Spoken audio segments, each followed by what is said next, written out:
এজন্য বিশ্বনবী বলতেন আসাদুহুম ফি আমরিল্লাহি ওমর, আমার দিনের ব্যাপারে সবচেয়ে কঠোর ওমর। বিশ্বনবী বলতেন আমার পরে কোনো নবী নাই, কোনো রাসূল নাই, তবে আমার পরে যদি কেউ নবী হতো আমার ওমর নবী হয়ে যেত। লা নবিয়্যা বা'দি ওয়ালা রাসূল, আমার পরে রাসূল নাই, কোনো নবী নাই, তবে লাউ কানা বা'দি নবিয়্যুন লাকানা ওমর।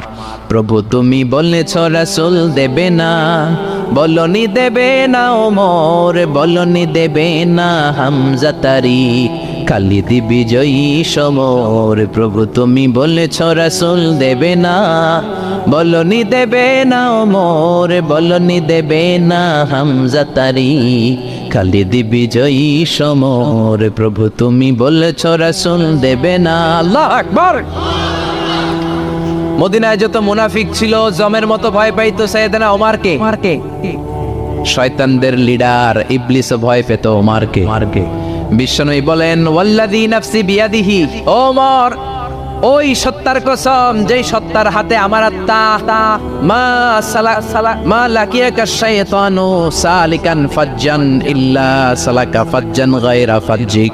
ওরে ওমর, শয়তান যদি তোমারে কোনো রাস্তায় দেখে, ইবলিস যদি তোমারে কোনো রাস্তা দিয়ে হাঁটতে দেখে, ইবলিস ওই রাস্তা রেখে দিয়ে অন্য রাস্তা দিয়ে হাঁটে। ইবলিসও সাইয়েদনা ওমর ফারুককে দেখলে, এই রাস্তা দিয়ে দেখলে ওর বাপের কি জীবনে এই রাস্তা দিয়ে হাঁটবেন, এই রাস্তা থুইয়া ওই আরেক রাস্তা ধরবে, চিল্লায় পড়েন আল্লাহু আকবার।